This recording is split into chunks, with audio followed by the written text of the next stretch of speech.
My first Whispers from the Maze gameplay video, and surprise, it's not Lendaway. Let's dive into it.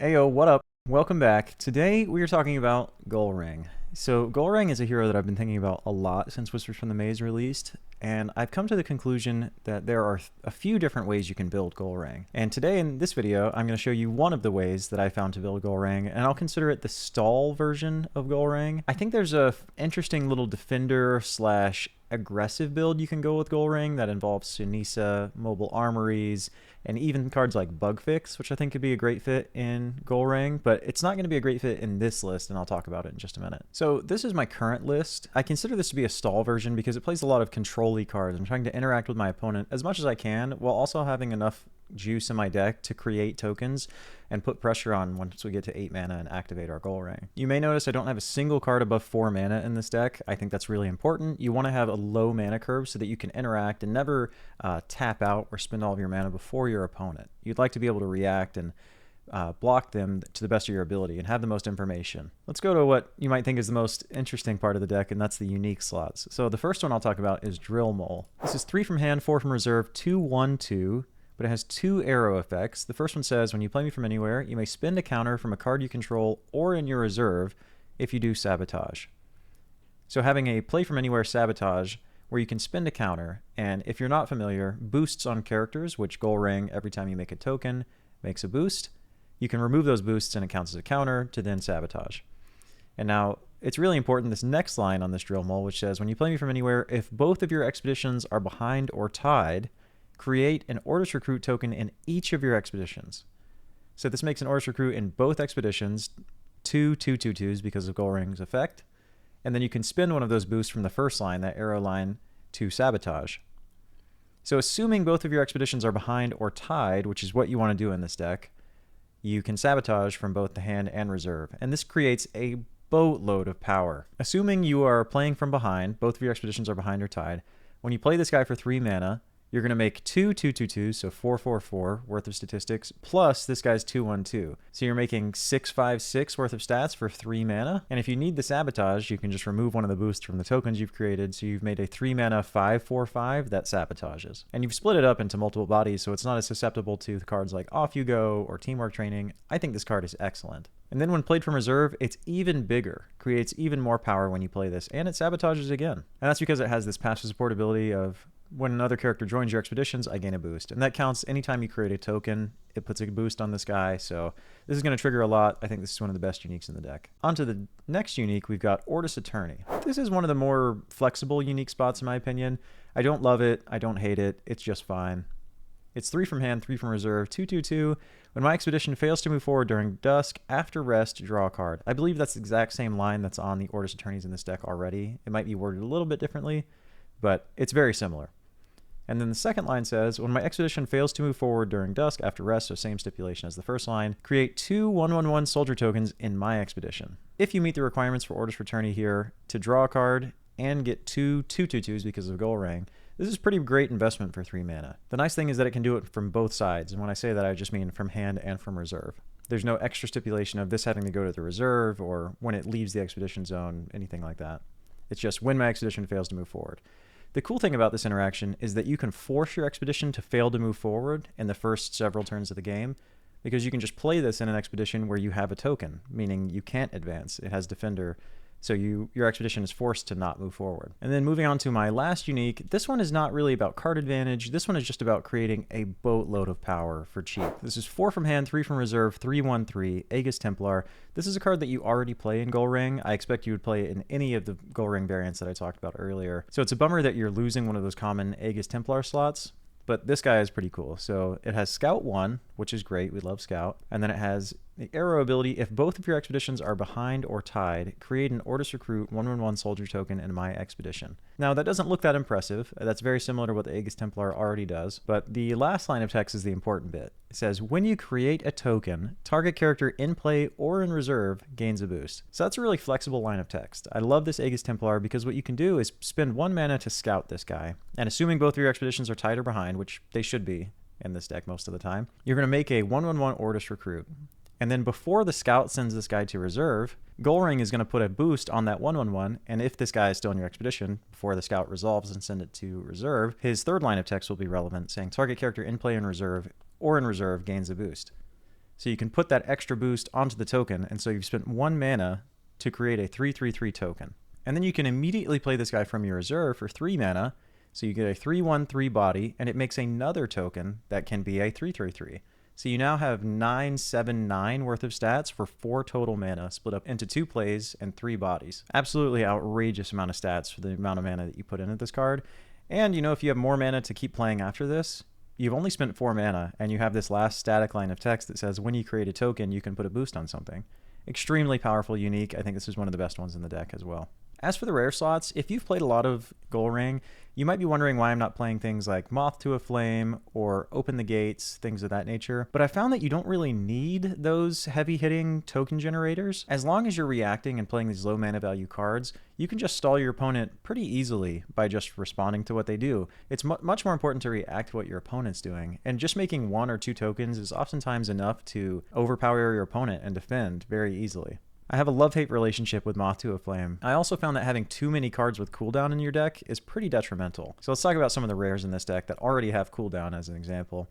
I have 3 field reinforcements, which in the stall version of Gulrang I think is a non-negotiable. I think this card is excellent.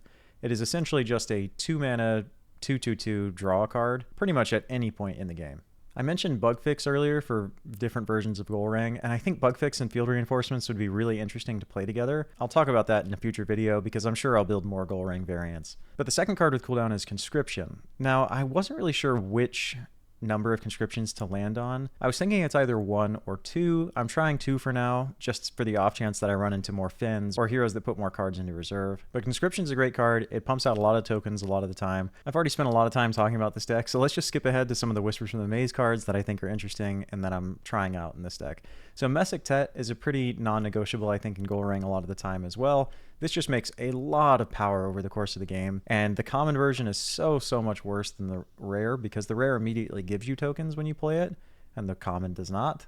And now, I know I said in the set reviews, if you watch those videos, that Rune's Testament is probably the worst card in the set, but I found myself in enough situations where I didn't want to advance in this version of the deck, meaning maybe I'm on turn 8 or before, and all of my uniques and my field reinforcements, they all care about my expeditions being behind or tied. So I found myself in enough situations where I don't want to advance ahead of my opponent that I'm actually giving Rune's Testament a try. I've only played a few games with it in the deck, and I haven't actually played it into an expedition yet, but I'm hopeful that it will come up and not just be mana most of the time. Rune's Testament was also a flex spot for me because I was playing Ortis Gatekeeper in this spot, but man, Ortis Gatekeeper was super underwhelming, and I never wanted to play it. It went into mana basically every time. Some other new cards we're playing are things like License Withdrawal. We're also giving Aegis Templar a try. I gave this a shout out earlier when I was talking about the uniques. These 2 cards are great from the new set. They're just pretty versatile, make bodies, good removal, so on and so forth. But I'll quit yapping about the deck. Let's just get into the games, shall we? First matchup against Akesha. I played an Akesha match with Gulrang before, and this is a really interesting dynamic because Akesha is a control-y deck, and she ends up going way over the top of you a lot of the time with cards like the Hunger, if they're playing that build, or if they're playing the Catagear with Celebration Day or anything of that nature. So this game is really going to be important to keep up with card advantage. Let's see what we can do. License Withdrawal ends up being really good against the boosted Hunger if they play that. In this case, I think I'm going to just try and get aggressive and maybe keep this Aegis Templar. Teamwork Training I don't think is going to be that good, and these Paper Heralds are looking also not that great. We're on the play, so I kind of like just playing this Aegis Templar. If I play the Ortis Attorney, it's not going to draw me a card because they will end up just playing to the other side. But let's just, or I guess I could scout this Aegis Templar and then Ortis Attorney with it and guarantee I draw the card. Or try to just block a 2/2/2. Maybe that's better. I'll try that. Again, I don't really want to get ahead if I can help it. I want to stay behind or tied because I want my field reinforcements and my uniques to be good draws. And Mesektets, for what it's worth. My opponent plays a Studious Disciple over there. I think that's fine. What I could do is just play my Ortis Attorney here, and if they want to advance, they could. Or I could just super stall on this right side and just give them a 1-0. But then they... No, I need him to play more cards. So I'll just try and stall here. I don't want to get too far behind on cards, because they could just pass, and that's maybe just fine. I get an advance. For 2 mana, I don't expect them to beat this 2/2/2, and I want them to beat this Ortis Attorney. They have the best chance at doing that with the Studious Disciple already on this expedition. Wow, that's a really interesting play. So they get rid of my Aegis Templar. They're up in cards now, and I am still going to get to advance. That's kind of worst case scenario for me.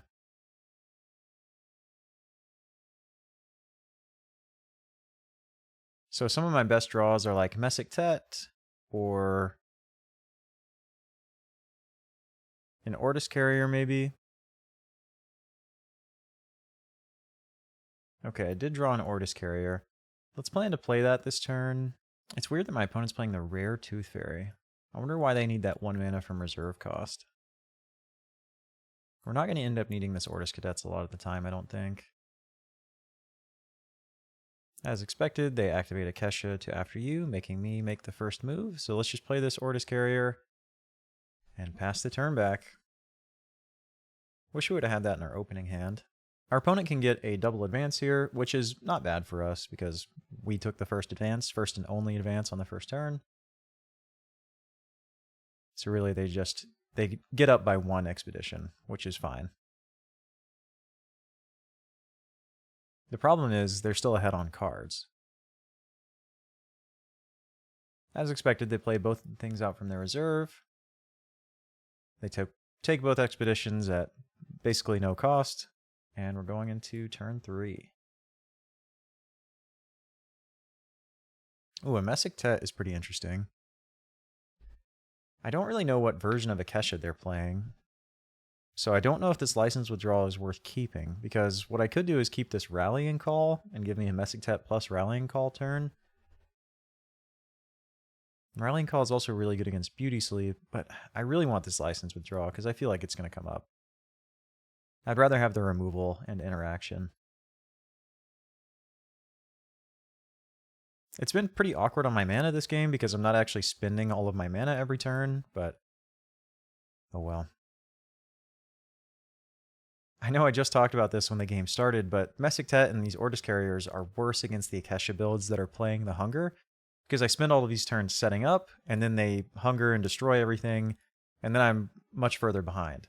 When I played this Akesha matchup before, when I was taking these turns to tap out for these landmarks, what would happen is my Akesha opponent would just play Magical Trainings and Conjuring Seals, the cards that draw you a bunch of cards, and just try and get really ahead in card advantage before we got to our 8 and 9 mana turns.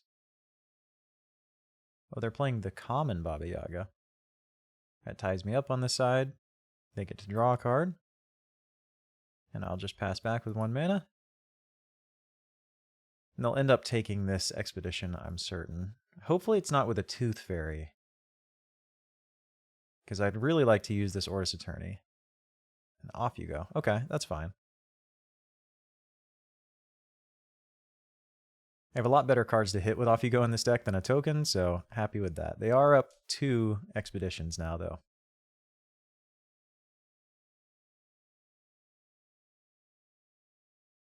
Nice. We drew some pretty good cards here. Field Reinforcements and Monolith Legate are both pretty solid cards in this situation. They have some cards in their reserve that I wouldn't mind sabotaging, and Field Reinforcements draws me a card, tries to help me get ahead here. If I get rid of this license withdrawal now, I can play all 3 of these cards this turn, which is probably the best play.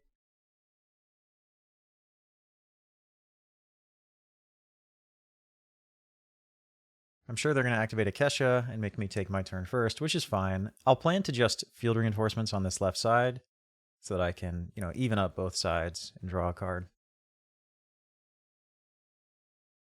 Yeah, let's do that. Let's draw a card first so we can make the best decision about where to put our recruit. We find a Conscription, which is pretty solid. That can make 2 more tokens for us.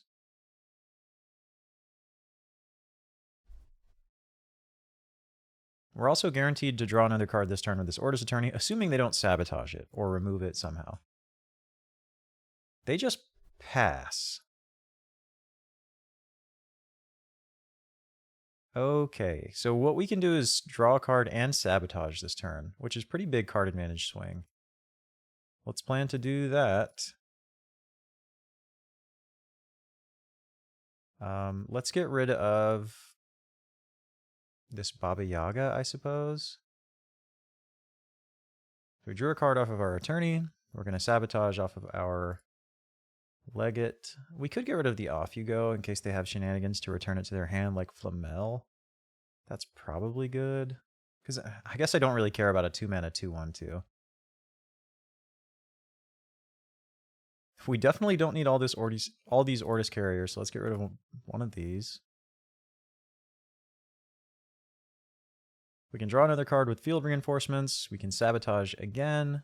Have they played any rares yet? Yeah, they played a rare Tooth Fairy. That's right.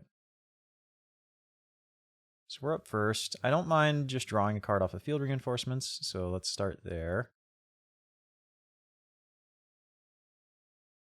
Expeditions are behind their tide. Draw a card. Oh, nice. So we find our Templar. This can make a ton of stats.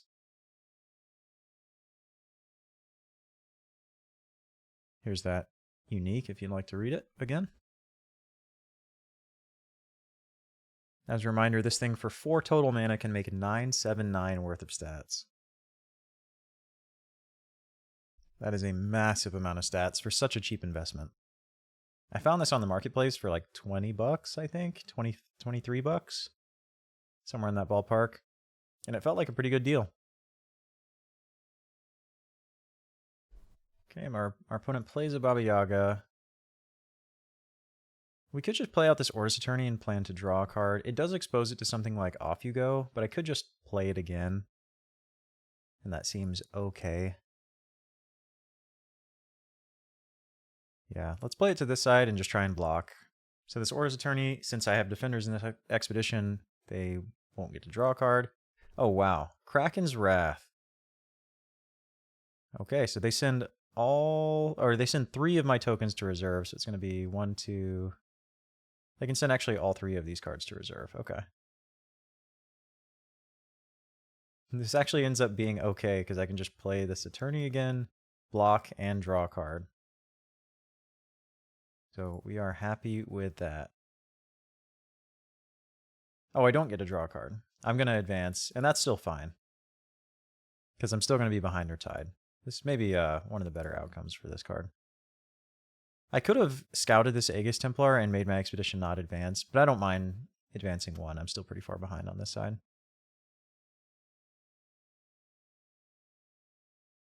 Another Mesektet. Another license withdrawal. Mesektet's better than these Ordis carriers, so we'll probably just get rid of this other Ordis carrier. And we are online this turn. It's important that I play out this Aegis Templar this turn because his effect is going to be offline. If I advance on both sides, then this will no longer be behind our tide, therefore my Aegis's arrow effect will no longer work. So we want to take advantage of him this turn.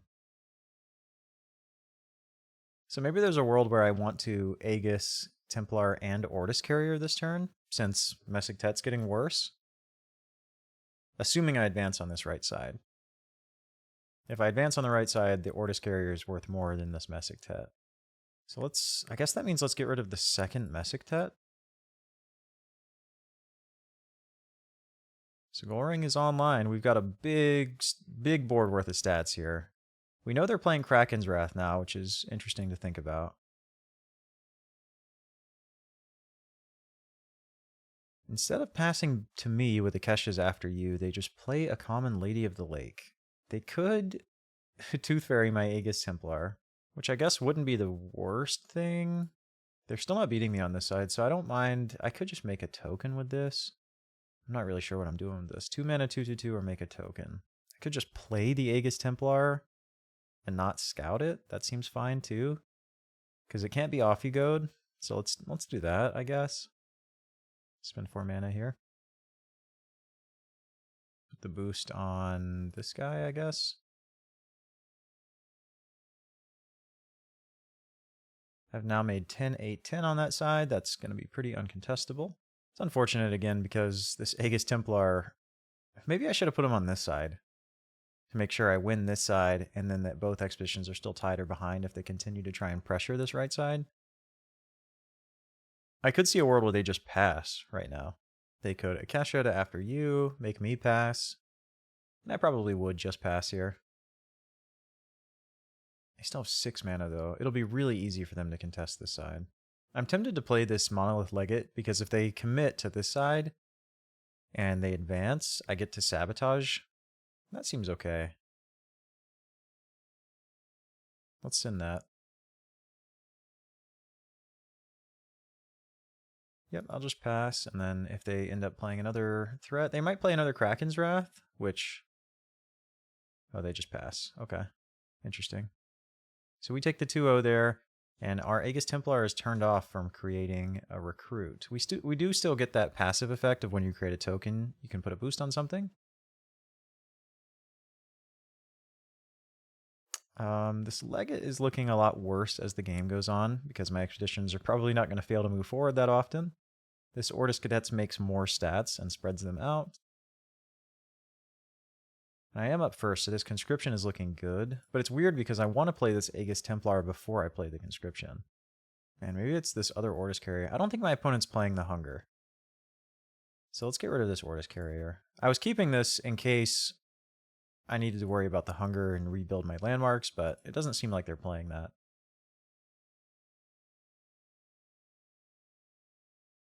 Really wishing I had a way to anchor or put this guy to sleep for that static effect.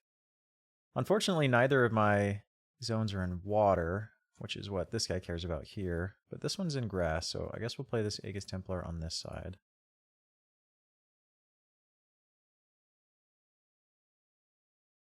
A 3-mana 3/1/3 with a passive. Sadly, that's all I get since I'm ahead on this side. We're up on cards. Our opponent just plays a Lady of the Lake. Pretty simple. So this makes our conscription a lot better since they didn't play this Lady from the Lake. I can just make a ton of stats in this right side with conscription and my Aegis Templar. Or I guess what I could do is I could make the stats on this side, and both tokens will boost one of these. I can spread them out. And this can't be off you goad. Let's do that. That's kind of fun. So let's make them here. And then let's target his expedition for conscription. So we're making 2/2/2/2s, and then we get 2 boosts as well from our unique. Let's put it here. Let's put the other one on the token. That's a pretty fun little interaction. This unique is turning out to be really powerful.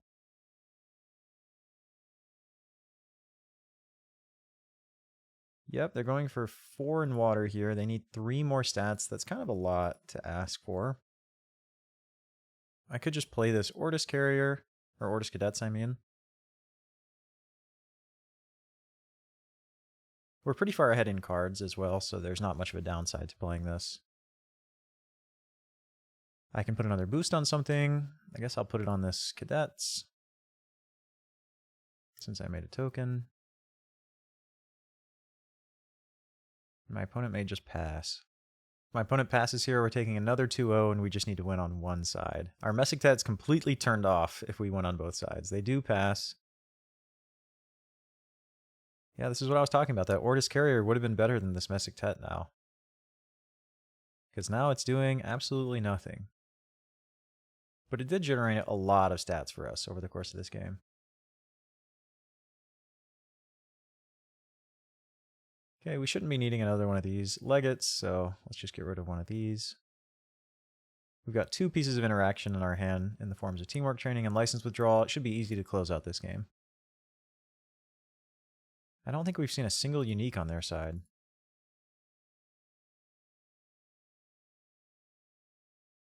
We're only 2 cards deeper than they are. Maybe they're just unlucky.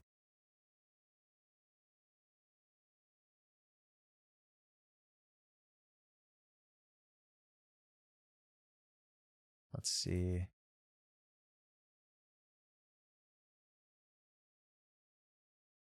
This conscription is likely just making 1 token this game. unless I hold it for the next turn. So it could just be a 2-mana 2/2/2, which seems okay. I guess we just fire it off now, because we're trying to win this turn. We'll just spread out a little bit. Doesn't matter. We'll pick either side because we both have one card in our reserve. Even if they play this Lady of the Lake here, that's fine because we are still ahead. I guess the sequencing for the rest of our turn is going to be something like Cadets, License Withdrawal into Teamwork Training, or vice versa. Yep, that's fine. We can just keep committing to this side. Cadet stats line up well with what we need here. I guess our opponents may be planning on Kraken's Wrath here. Yeah, that must be their plan. So what we can do is just play this Legate on this right side, if they're planning to Kraken's Wrath, and then I can just Teamwork Training one of these options and try and lock up the game. With Kraken's Wrath, they could hit 1, if they have the common, they could hit 1, 2, 3, or 1, 2, 3. Okay, they don't have Kraken's Wrath. They have a rare Alchemist, making this a 4/4/4.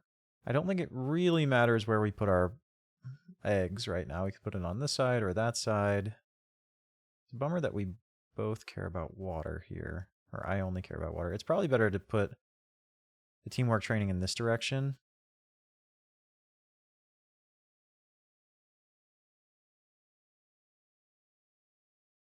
But License Withdrawal hasn't really had that many targets, so maybe we just send the License Withdrawal instead. Let's get rid of this Alchemist, because this just discards it straight away. Doesn't even send it to reserve.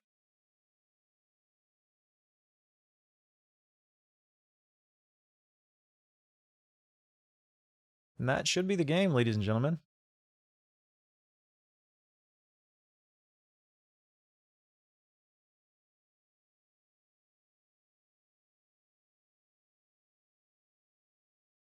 GG. Just like that, we won our first game with this Gulrang stall version. Okay, second match up against Treyst. Let's see how we do. I think this is going to be my first time playing against Treyst as Gulrang. So we have the dream here of having field reinforcements on turn 1. We don't have a 1-drop to pair with it. This Drill Mole is not great on turn 1, unless our opponent puts something into their reserve. But the worst cards in our deck are the worst cards in our hand right now are looking like Ortis Cadets. They play the Grims. If they're playing the rare Grims, they can get rid of this Mesektet, but just the common can't hit this. License Withdrawal is pretty good against Treyst. Conscription is good against Treyst. We need a turn 1 play. We're probably going to keep this Drill Mole, this Field Reinforcements, and this Mesektet, which means we're getting rid of these two. That feels weird, but I think it's our best option. We do still have a second conscription in the deck to draw into. They lead with a unique Lyra Chronicler. Maybe put a card from your hand in reserve. Okay. So I can actually sabotage here, which is hilarious. Keeping this Drill Mole is a great call. So we can also advance if we play the token on this side and sabotage this thing, which is pretty hilarious.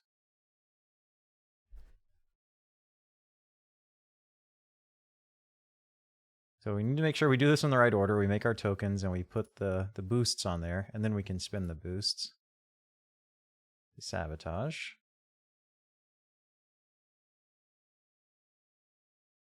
That was a pretty brutal first turn for the Treyst player.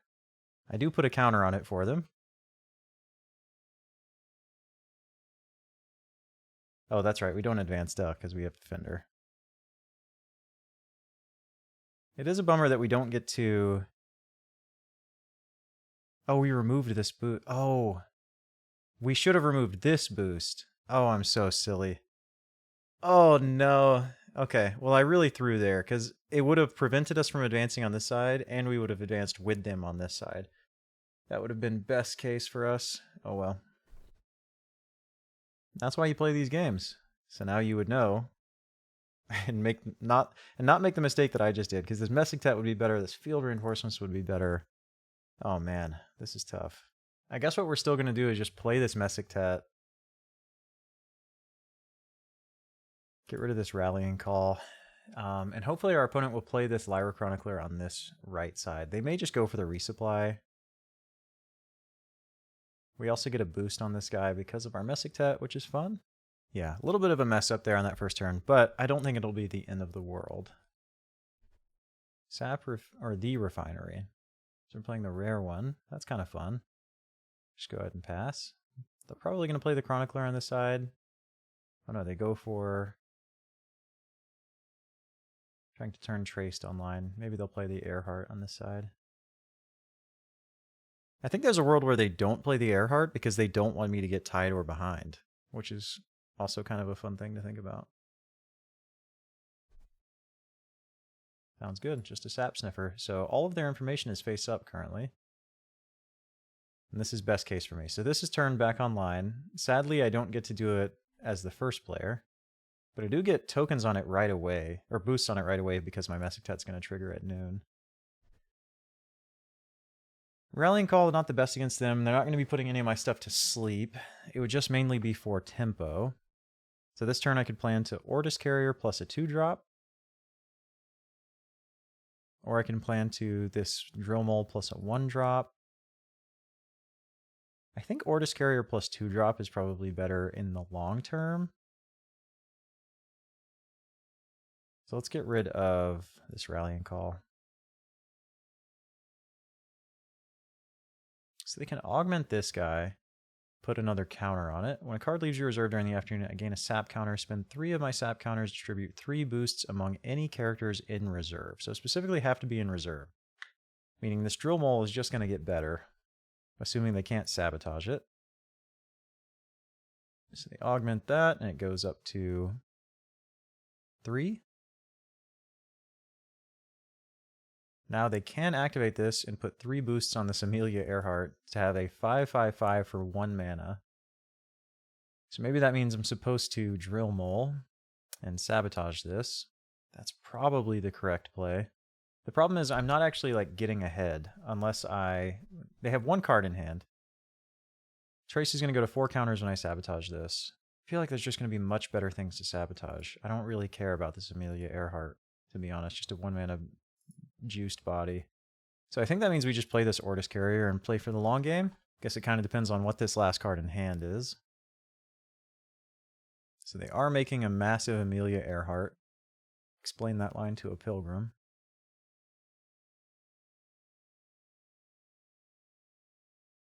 Sadly, I don't have a removal spell. I think we're just field reinforcing. Playing it on this right side. Make sure that they can't double advance us. I think just a single is fine. So we're going to draw a card first, make sure we have the most information before we make our recruit. The other Ortis Attorney is okay.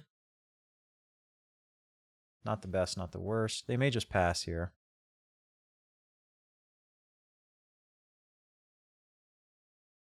Interesting. I'm surprised they played this, because next turn they could have presumably activated Treyst and put this in the reserve right away. Because tying me doesn't actually do anything. I wasn't advancing anyway.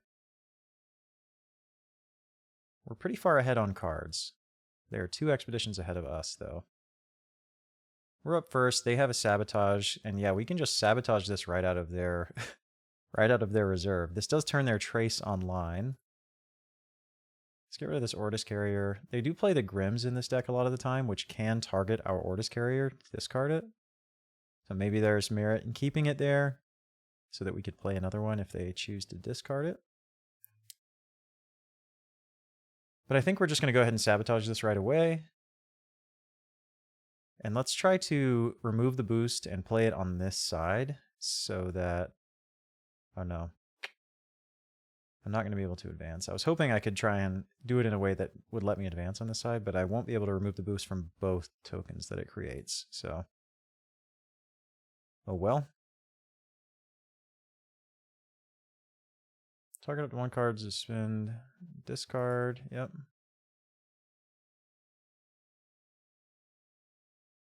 Spins a boost. Let's discard this.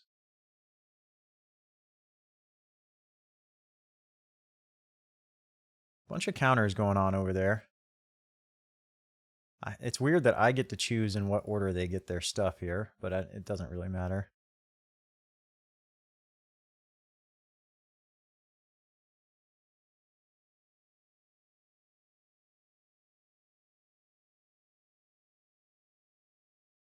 Okay.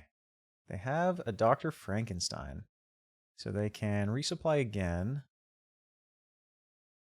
This guy's going to be pretty big. He's going to be a 4/4/4.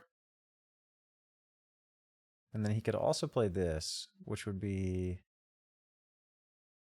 7 worth of stats. So if I play my field reinforcements guy on this side, it would also be 7 worth of stats.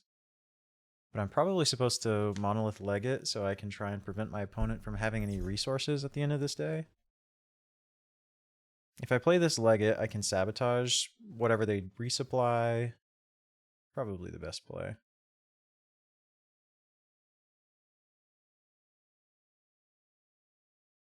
I'm really choking my opponent out on resources here. These attorneys are going to get a lot worse, but I like having the sabotage option if they decide to play something. If they do nothing, then I can just, sabotage this Frankenstein, but they do in fact do something. They can make a massive amount of boosts on this elemental.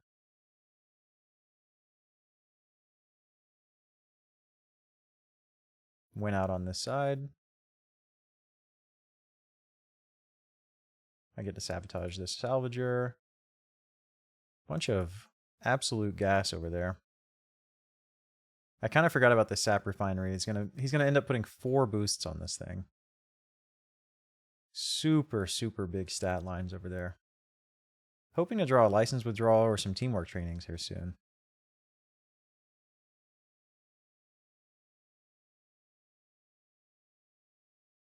They're slowly inching their way, but we are online now. And they have no cards. Since I get to discard this guy. Okay, Rune's Testament is a little late. But it is... oh, we're not online this turn. We're online next turn. They kept both of their cards. Surely that cannot be correct. They're probably getting rid of one of these attorneys. This turn we can play 3 2-drops and a rallying call. We probably want to lead with the rallying call for tempo, depending on what they do here. Yeah, they'll probably just play this, resupply. We could lead with field reinforcements, which is fine. Because I'd like to draw teamwork training. So yeah, we probably draw a card off of field reinforcements. Look for teamwork training or license withdrawal, because being able to hit this refinery would be big value too. Oh, not as big value now. Next card you play this afternoon costs 1 less. That's a pretty cool unique. So they can absolutely juice one of these. Yeah, let's try and draw some cards. Find another Mesektet. Not doing a whole lot currently. So they can buff this thing up to a 6/2/5. I don't have a way to draw another card currently. So they'll probably play this Chronicler, make it huge on this side. Oh, interesting. Okay. Resupplying first. Ada Lovelace. That's pretty good. Yeah, I'd like to sabotage, I think, so we'll just play this attorney on this side.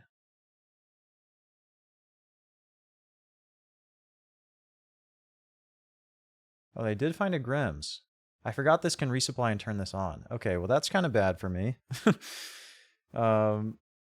Grimm's can hit my Ortis carrier if they decide to do that. That's probably... or they could sack one of these things since they're losing it anyway at the end of the day, and they make a Brass Bug. Man, their deck is sweet. I'm not sure we'll be able to outgrind all of this value from our opponent.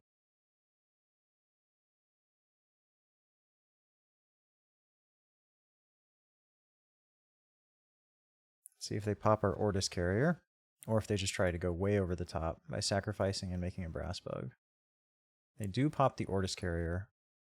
They have 1 mana left, and I can tie them on this side by playing Rallying Call. So I guess that's what I'm going to do. And then we can also play this Ortis Attorney to draw a card. Okay, so they pass. Yep, and we will just draw a card here. I get to sabotage the Ada Lovelace. They lose a permanent. No advances. I'm going to be up on mana quite a bit here. Up on mana and up on cards. Let's find a license withdrawal, please. Okay, no license withdrawal. Another Mesektet is interesting. This Rune's Testament is looking okay, just so I can like get even more cards to draw, but the problem is if they just push really hard on one side every turn, I might struggle to keep up. And I like this Paper Herald just for tempo, because we both care about water on this side.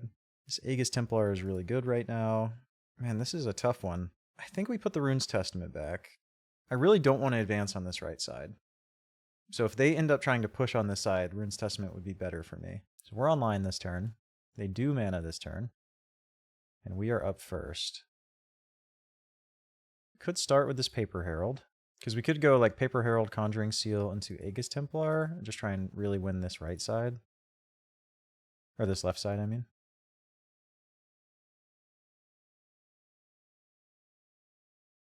So they have a Sabotage. Let's see what they hit. Make it 2/4/4.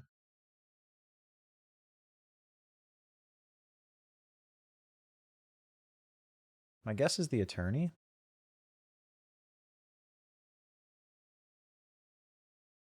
So I could just draw 2 cards, which is kind of interesting. Look for a license withdrawal. Look for some removal. Okay, we did find some removal. That's kind of big. Our opponent has 4 mana left. Let's see what they can do with it. Bug Fix. Okay, that's great. So they can, fun fact with Bug Fix, you can remove the counters from Treyst and then make a bug with that. They choose to remove a counter from the Refinery instead of Treyst. Okay, so they have 4/6/4 on this side. They're not contesting on this side, so Rune's Testament would have been great here. I could have prevented myself from advancing and draw 2 cards. I could just Teamwork Training this Tinkerbell and then try to Ortis Cadets on whatever side they play on. That seems fine.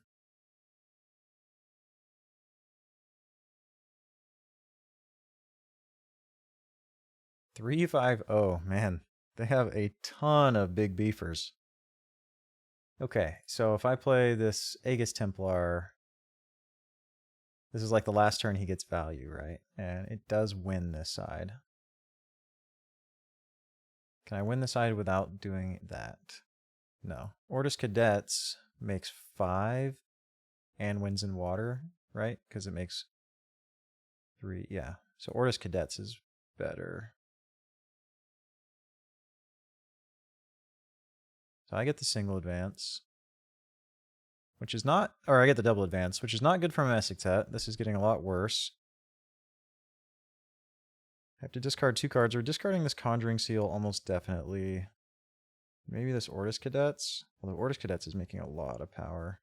Maybe it's the Paper Herald. Could be the Rallying Call. I like keeping the 1-drops, but I'm also like really far ahead on mana, which makes me want to keep this Conjuring Seal. Let's get rid of the 1-drops maybe, because I have a 1-drop in the form of this Scout next turn. This is really tough. I think we get rid of the Paper Herald and this Ortis Cadets. We have enough token generators in our hand and that we can draw into. Okay, Mesektet, not good here, because we are behind. Or we are ahead, I should say. Let's get rid of a Mesektet. So now my opponent can really try and pressure this right side. Granted, they don't have water stat, so yeah, they do resupply here. Not a surprise. Activate Treyst. Yeah, we're going to start getting buried in card advantage here very soon. Sadly, our Aegis Templar is not online. It doesn't actually do anything currently except have that static line of when you play a token, you can boost it. So they're going to bug fix. Remove the Treyst counter, I imagine. A 2-mana 2/2/2.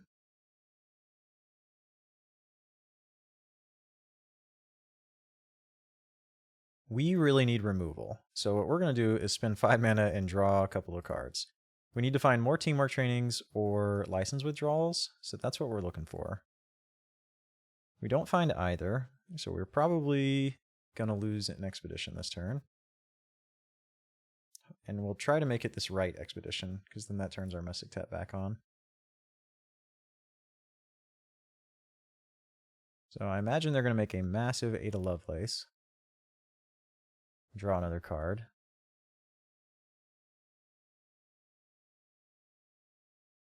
Oh, interesting. They put one on the Grims. Okay. They can still play the Grims.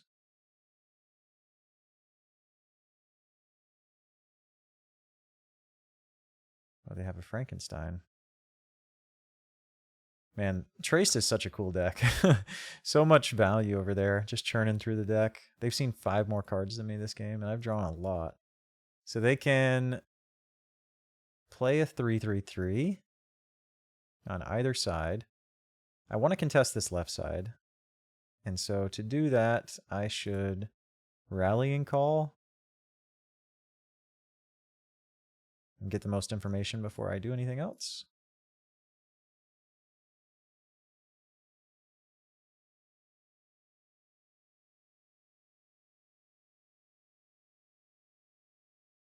Okay, so presumably they have nothing else to do with 1 mana. Well, I don't want to block them on this side. I'd rather block them on the left side, which is rather unfortunate. So I guess I'm just supposed to play Aegis Templar on this right side and hope they don't have... Oh, they could have Bug Fix, and that beats me on that side. But there's nothing I can really do about that. So I think we're just doing this. We don't actually advance, but yeah, so they just get the single. That's not great. They're now 2 expeditions away. We are still 4 away. We are getting super buried in card advantage. Let's find some removal, please. Okay, so we did find a teamwork training. This Ortus Attorney is much, much worse this late in the game, so let's go ahead and get rid of this. This Aegis Templar is looking pretty bad, too.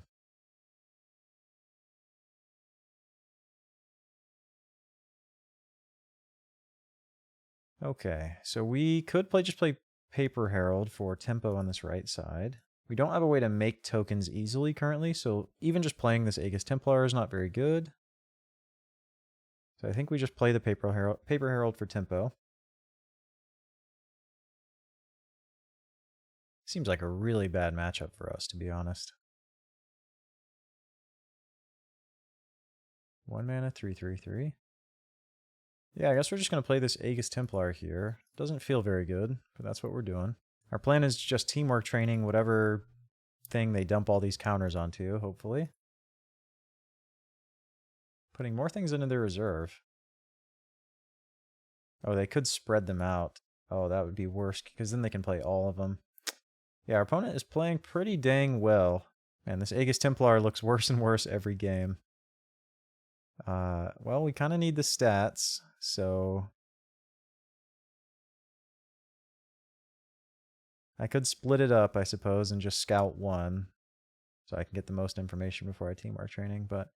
I mean, I think we are just dead, sadly.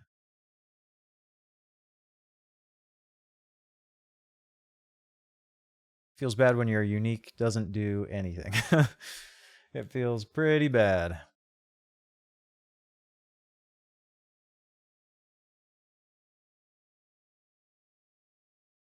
Yeah, our opponent spreads them out, as they should. This was great.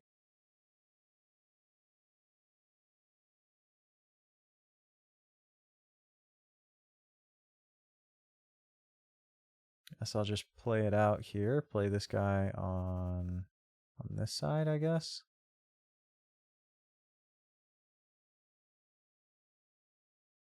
They'll probably just super overpower this left side, and then we'll be sad.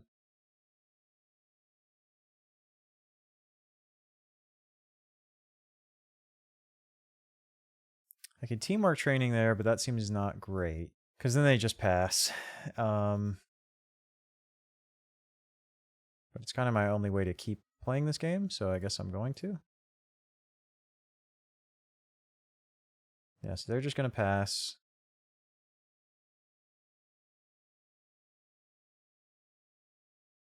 I guess they could block me if they play the Grims and sack a permanent, but I doubt they're going to do that.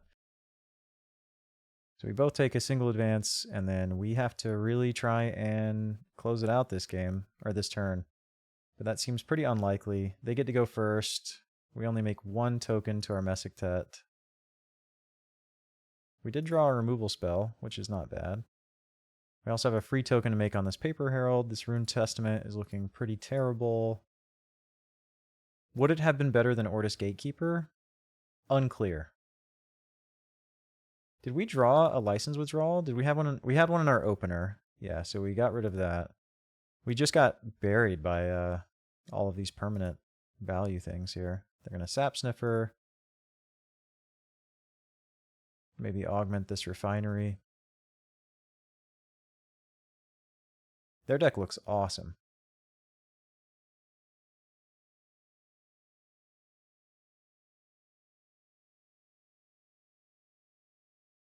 I can just play it on this right side and try to, block them.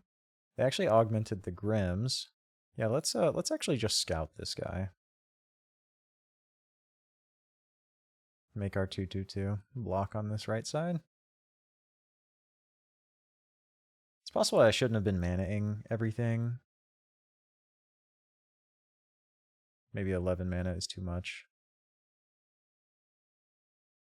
Not really sure what I could have done differently this game. Oh, I did mess up on that first turn, right, with the sabotage.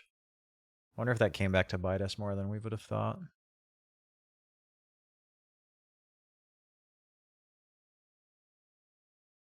These are some big characters.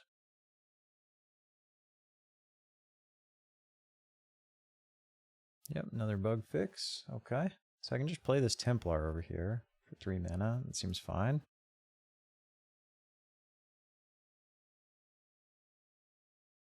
Hope this last card in their hand isn't removal.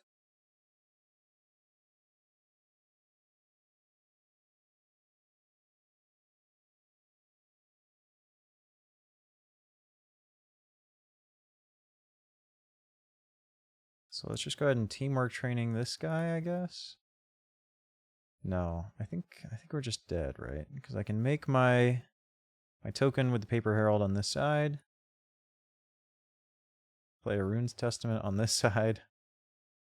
Yeah, let's just see what they do. I'll Rune's Testament. If they play, Grims on this side, then teamwork training is better over here.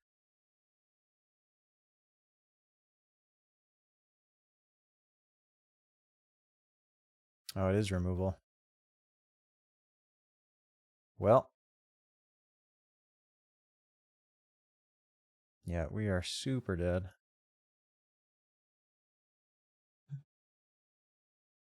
Let's teamwork training this guy, and then it doesn't matter. They can just play the Grims, and then they get the single advance. GG. Dang, what a game. I wonder if not messing up the sabotage on that first turn would have changed the game. Another Treyst game. Maybe it's time for my redemption. I don't have my Drill Mole in my opening hand this turn, or this time. I do have the interesting combo of Paper Herald plus Rune's Testament. I think my plan should be these 3 cards in the next 2 turns. Like Field Reinforcements now, and then plan to Mesektet next turn. Having the Ortis Attorney is maybe good. I don't have any interaction against my opponent here, which is unfortunate. I am on the play. Let's see what we draw. Teamwork training is just fine. I imagine my opponent will take this expedition with some 3-drop. Or maybe even just the 1-drop Foundry Engineer, whatever that card is called. Oh, Sap Sniffer also works. Yep, I'll pass. Frozen Delivery. Interesting. So they overload their reserve on the first turn. Interesting choice. And they choose to get rid of Frankenstein. That's also surprising. Well, we've got double field reinforcements here. And from that last Treyst game, License Withdrawal is going to be one of our best cards. So we're probably keeping that. Does that mean we're cutting this Ortis Attorney? Or second field reinforcements? It's probably the Ortis Attorney because field reinforcements just draws a card. It doesn't have that stipulation. But this turn, we're probably just playing our Mesektet, depending on what our opponent does. Yep, they lead with Frozen Delivery, not a surprise. Reveal a hook. Yep, and we'll just play Mesektet. Get that online as soon as possible. In this game, let's try to stay behind or tied for the whole game if we can help it. Let's try and slow down and pay attention to how we're winning. Last game, I was a little bit too trigger happy on that drill mole.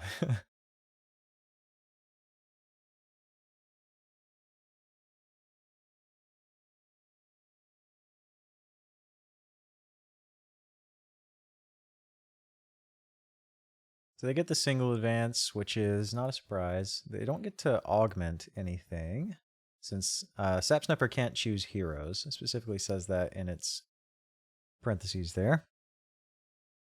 They are up 2-0, which is not ideal this fast into the game. So we do have the drill mole. That's a great draw. We probably don't need a second teamwork training right now. Let's just kind of rely on this license withdrawal, helping us deal with some of these pesky permanents. So this turn, maybe we can field reinforcements one of these sides, and then plan to license withdrawal if they play permanent. If not, we can just play another field reinforcements, or this drill mole if they decide to put something in their reserve. I like that play. Let's keep just trying to block them on the left. Let's draw a card first, get the most information. Nice, another license withdrawal. Not mad about that. Hopefully they play like a 3-mana permanent and I can just answer it right away with this license withdrawal. Well, that's not really the permanent that I'd want to answer. Yeah, that trade isn't beneficial for me. Funnily enough, I could teamwork training this brass bug, and then they likely won't win this side, and this doesn't actually go to reserve. How valuable is it for me to just play this and make a bunch of bodies and not get the sabotage? That seems fine, but maybe I could draw like a 1-mana interaction with field reinforcements. What could I draw into? Rallying Call? Yeah, let's just keep going for field reinforcements, I think. Didn't draw a Rallying Call, but we can put some more pressure on this right side. Maybe it's better to drill mole there. It makes a lot more stats. I don't actually get the sabotage, but it could prevent them from advancing here. I'm thinking this sabotage, a timely sabotage, is going to be a lot more valuable this game. Yeah, I'm just going to bank on them not having a 1-drop that can beat me here. They might have the Foundry guy. Okay, so they just tie. That's perfectly fine. Happy with this outcome. They don't actually get another use out of this bug out bag since they don't advance. No advances is one of my best outcomes there. Funnily enough, Rallying Call is the next card in my deck, not the one off of the field reinforcements. I'm liking this removal in my hand. We're going to get rid of some body-producing things like Ortis Cadets, I think. Hopefully they don't sabotage me this turn, because this field reinforcements has been keeping me pretty far ahead on cards. I say far ahead. We're both tied at 24 cards seen here. But as soon as this Treyst comes online, I'm going to start getting buried in cards. Nice. So they did find a Haven. I kind of like just license withdrawing this right away. So let's lead with that.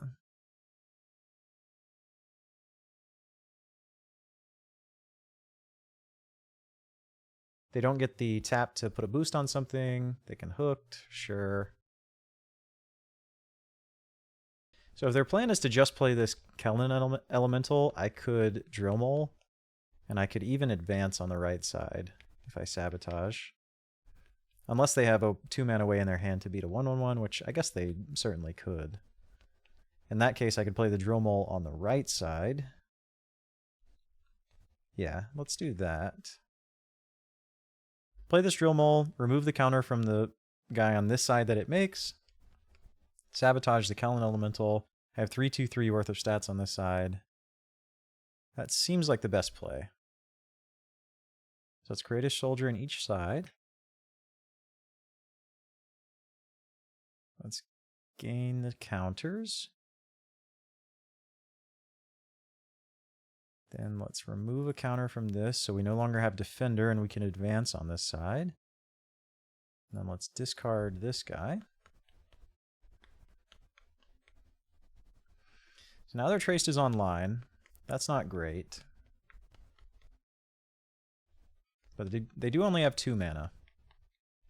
They're not getting another chance to use this bug out bag, assuming they can't beat me on this right side for 2 mana. If they play a Frankenstein for 2 mana, it does beat me because they can make a brass bug token. That also beats me if they decide to sacrifice the brass bug, or the bug out bag. I'm okay with that. They don't get a second use of the bug out bag, which is fine. They're pretty far behind on cards to play, although they have seen more cards at this point. Oh, they don't even beat me. They tie. Okay, that's right. They only care about grass. That's kind of funny. Maybe worst case for them. Because the longer this game goes on, the better chance I have. And Mesektet immediately puts 2 counters on this, 2 boosts on this in the reserve, which is great news for me. I'm first, so I don't actually have anything to sabotage, meaning I probably just want to lead with this field reinforcements this turn. Aegis Templar is maybe the worst card in my hand. I'd like these low mana value cards so that I have more opportunities to... Although this is a 1 mana 2/2/2, so maybe it's better than this Ortis Cadets. Yeah, let's get rid of the Ortis Cadets, I think. I'm up first. I kind of want to keep blocking this left side, so if I have an opportunity to advance, it's going to be this right side. So if I'm going to sabotage this turn, I need to leave up 4 mana for this Drill Mole. In that case, I could play Aegis Templar, I could play Rallying Call, one of those 2, and a Field Reinforcements. My opponent has gone offline. I think I'm just going to keep pressuring this left side. Let's draw a card first just to see what we get. Oh, my opponent is back. They play a bug out bag on the left side. So maybe we just go for a Rallying Call, get some tempo here, see what our opponent has to say about what we're doing.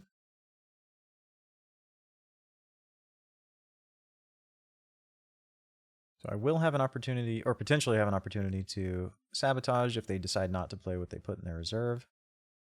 But I think most of the time they're going to end up playing what they put in their reserve here with Treyst activation. If they play Frankenstein and then trigger this bug out bag, they can have a massive side on this left side.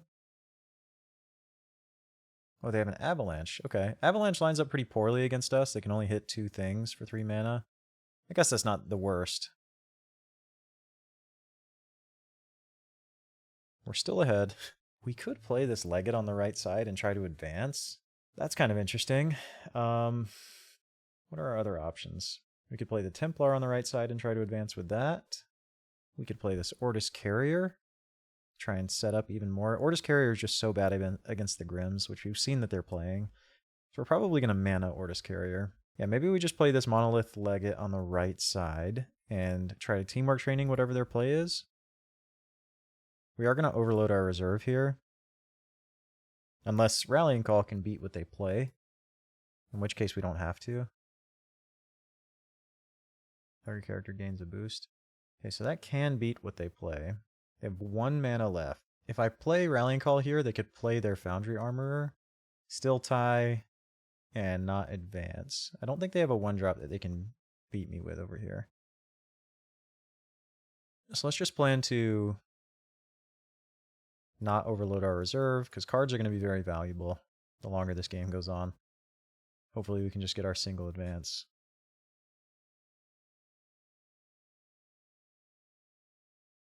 Oh, another Kellen cylinder. That's kind of crazy. Yeah, that's just fine.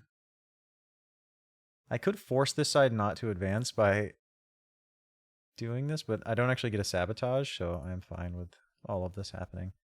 I could scout here and force this side not to advance because I would have defender.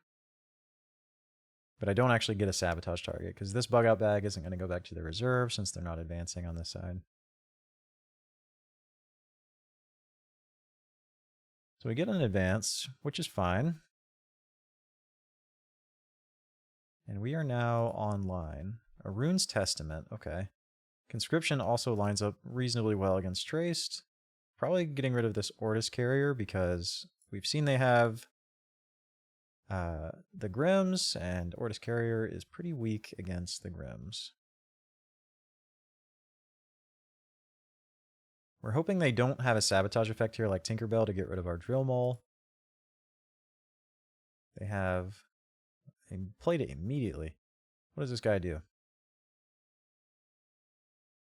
You may pay 1. If you do, I gain 2 boosts. So they did that. When I leave the expedition zone, if I was boosted, target character in reserve gains 2 boosts. So I can't actually target that with teamwork training, but I could license withdraw it. And that prevents the second line of text from happening. So I could conscription this left side, but really I'd want to conscription this right side. I actually get to contest if I do that. I would have 6 worth of stats across the board. I could conscription, teamwork training, and drill mole this turn. I could conscription Rune's Testament on this left side. I think we're starting with conscription. We're just going to make them play their stuff, I think. Just try to contest this right side. It's been an interesting game so far. I've been trying to take it much slower, think about all the different plays. They have 4 mana. They can put boosts on things. They can put 2 boosts on something. I can go ahead and teamwork training this, which seems okay. Get rid of that guy and see what they do now. Oh, he puts boosts on my things. When I leave the expedition zone, if I was boosted, target character in reserve. It's not a May, so he's boosted my Monolith Legate. That is very funny. So he has 1 mana left. He's tying me on this side, and that's actually just fine. What I could do is Rune's Testament plus Monolith Legate over here, draw 2 cards and sabotage. And maybe that's just too cute. Because they can boost this guy up to a 4/4/4. Yeah, let's play the Rune's Testament. Well, you know, we're playing the new card. Let's just try it. Let's see if it does anything.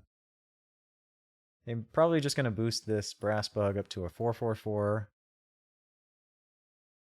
And make me play this Monolith Legate. That is exactly what they're doing. I'm going to play this Legate. It's going to be a 6/6/6 side here. And I can sacrifice my Rune's Testament to draw 2 cards instead of advancing, which is interesting. Do I do that?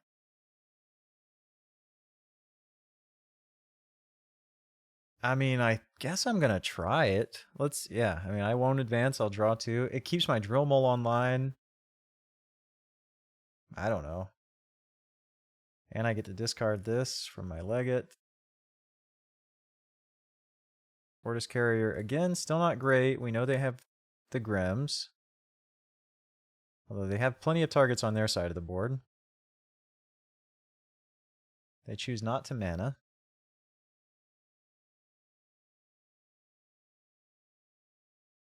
This Ortis Attorney is getting worse as well as the game goes on. We could start with an Aegis Templar Scout into a Conscription. So that would be 1, 2, 3, 4, 5, 6. That leaves me with 3 mana left if I want to like license withdrawal or something. That seems okay. So let's just start with a Scout. We really want them to play something we can sabotage this turn because this drill mole is going to get worse very fast. Let's just scout this side, I suppose. We're scouting this side because if they have a Frankenstein, Dr. Frankenstein, that allows them to activate the arrow effect of a permanent, they can make a Brass Bug in this expedition. So we want to pressure this side. Okay, they salvager and resupply here. They did hit something that we can sabotage, but we don't really want to sabotage that. The problem is if we don't sabotage that, they're probably not going to play anything else we can sabotage. Because we could Conscription now, or we could Conjuring Seal into Conscription. That's 5 mana, and that leaves us with 3 left to maybe play this Templar. We're really exposing our reserve here. Yeah, let's just draw some more cards and see what we find. That's a lot of power here with this Aegis Templar. Okay, so they are boosting. What are they? They're boosting the Salvager? Oh, so they can augment it. That's kind of fun. That's a line I hadn't considered with this Kellen Cylinder. I've seen a lot of people playing this card, but wasn't really sure what all of the synergies were, but now Sap Sniffer and all these different avenues makes sense. Yeah, so we can just play Conscription, make a bunch of dudes on this right side. That seems fine. Again, our Drill Mole is going to be very useless now.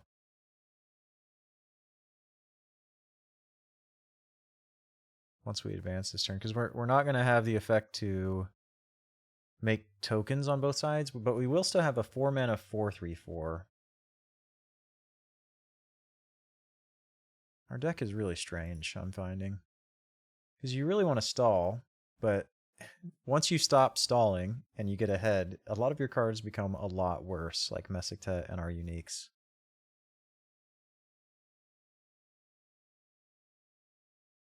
Okay, they're hooking. Maybe they're going to move one of these over and try and win this left side. Our opponent keeps going offline. Must have spotty internet connection here. Interesting. So they've kind of spread it out here. They can make another... They can hooked again. Could Ortis Attorney and try to play this on a side that's going to lose. I could try to make sure I don't overload my reserve and play this Aegis Templar on this left side. Although I don't mind if they win this left side, right? Because this would go to their reserve. They would super overload their reserve. Right now, they could hooked one of these and put a boost, and they win this side. So I need to play something on the right side. But what is that thing going to be? It's probably this Templar. I'm realizing that I'm running out of time. So I need to stop taking so long. Because my opponent can just kick me out of the game. I have 11 seconds left on the time. So I need to stop thinking too much. They do in fact hooked again.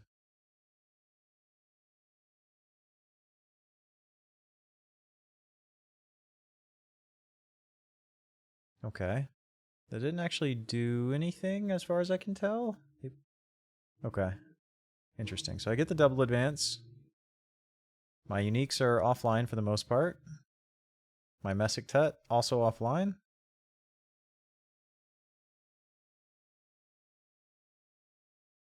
Okay, we're getting rid of this Ortis Attorney, I think. Been a really interesting game so far. Ortis Attorney's gone. I have 57 seconds. Okay, so we've got some more time now. On Board Game Arena, once you run out of time, your opponent can kick you from the game, I believe. Okay, so I have a license withdrawal for that, and I'm kind of tempted to just fire it off. So let's just do that.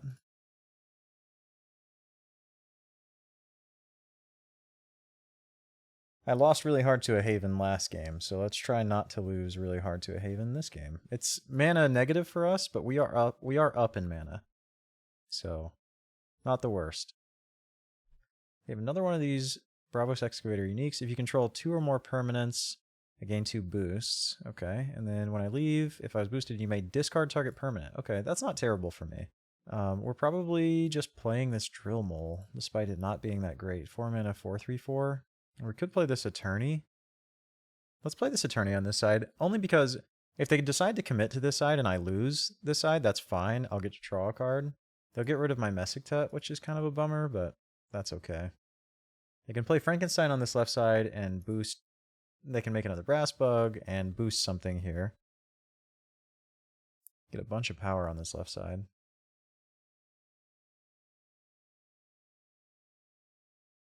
I kind of want them to win both sides, weirdly. Like, I could just Conjuring Seal and let them win both sides. But then they kill my Mesektet, which is not great. I could Monolith Legate on this right side and I get a Sabotage. They can boost here. I can now target a 3-drop with this Teamwork Training. Could like Rallying Call, and it's weird. We're ahead, but we feel behind because he's getting rid of my Mesektet this turn. And there's not a whole lot I can do about it. Yeah, that's a bummer. It kind of forces me to Teamwork Training here. So that's what we'll do. They're going to super overload their reserve over here. Yeah, Mesektet's not really doing anything anyway.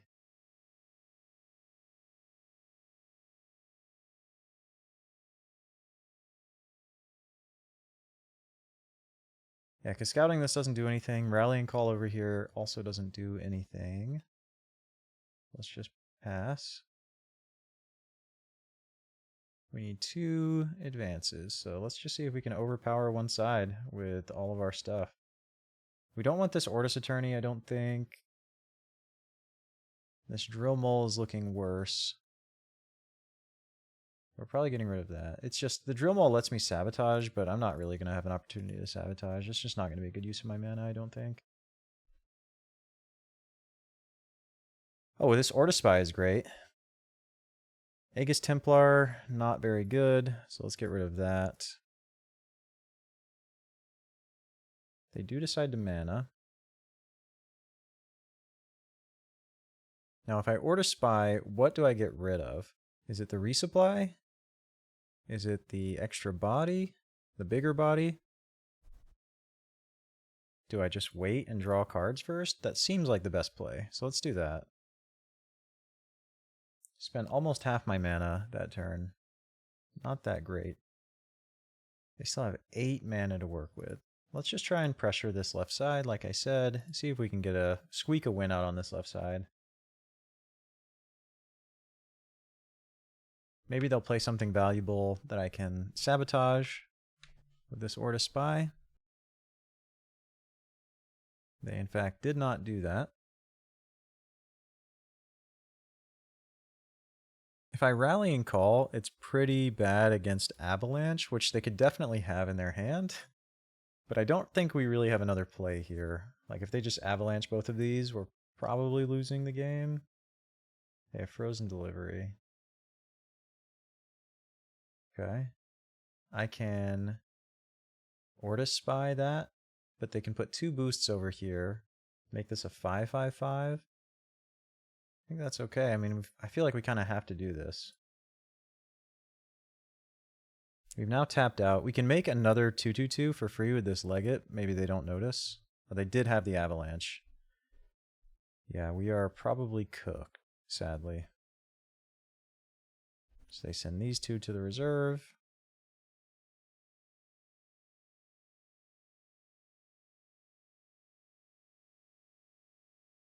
Yeah, let's force them to use their resources here. So they can boost twice. They have 3 unique excavators. It's kind of funny. They only need to boost once, which is okay.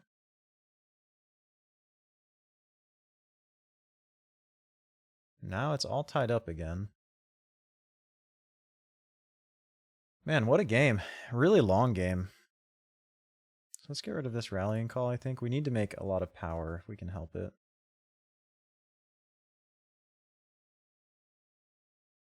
Probably getting rid of this Paper Herald. What is this guy? If you may pay 1, if you do, target character in play or in reserve gains 2 boosts. When I leave the expedition zone, if I was boosted, 2 target characters in play or in reserve each gain a boost. So many cylinders. Yeah, they've redrawn their discard pile here. They have a 2/5/5 if they pay the 1. Looks like they are paying the 1. Guess we just play our Ortis Spy on this side. We'll make 4/4/4 worth of stats. Now we're both advancing on this side. Frankenstein doesn't actually do a whole lot currently. I can try to spread out since I'm now double advancing and they are single advancing. Okay, they have Avalanche, so they'll hit this and this, I guess. Or no, the 2 tokens? Or these 2? Not sure.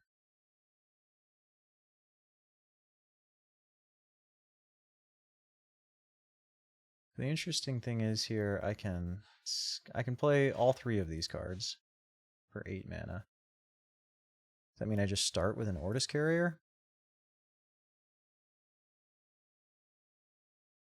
Play a 3/3/3 that he can make a 5/5/5. He can make a 6/6/6. So I'm not contesting on this side. All right, because I can make a token and have 3/3/2 over here, then play this. It would be a 5/5/5. Which doesn't actually contest. So instead, what I can do is just play this over here. They have 1 mana left. They can boost this guy to a 3/3/6. I think that's okay. So I can sabotage. Let's see what they do. They could just boost this guy. Nope. They know I have 3 mana left. They're scared. I think that makes sense.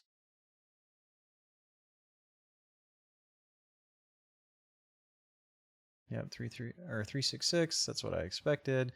But I can still tie up over here by playing this. So they'll double advance. I will... Oh, that means I lose. Okay, yep, GG. I forgot that we were both 2 away. Yep. I needed to block them on one side. Well, I did not get the redemption against Treyst. I just threw there at the end. Although I don't know if anything I would have done would have made a difference. Because they had Avalanche and I didn't have any removal. And that is the games. I'm not really sure how I feel about this deck so far. There's a lot of conflicting ideas here. It's weird because you're going to be really good at stalling, but you're not going to be that great at getting super ahead given the uniques and the Mesektets. I'm not sure. Gulrang is maybe just not in the best position. Maybe my deck is just not built in a way to take advantage of and pivot that 8 mana, boost-a-thon, if you will, when Gulrang comes online. I certainly played these games not to the best of my ability, and there are probably some plays I could have done differently, but let me know what you guys think of this deck in the comments, and thanks for watching. I'll see you in the next one.